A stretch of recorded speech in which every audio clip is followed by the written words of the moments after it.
Pagbukas mo nitong box ay makikita mo mayroon pang isang hard case sa loob at doon mismo nakalagay itong ating gadget. Yan, matigas yan guys. So para siyang small attached case.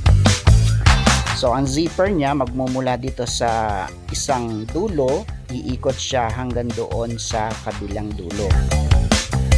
And then pag binuksan mo na yan, ayan, nakita mo na nakalagay sa mga compartments yung mga parts ng ating gimbal. Medyo mabigat siya guys, pero wala pa siyang 1 kilo actually. At pag idinagdag na natin yung ating cellphone, so syempre medyo bibigat pa siya ng konti, ano? This is a tripod na idudugsong lang natin dun sa main gimbal para tumayo siya.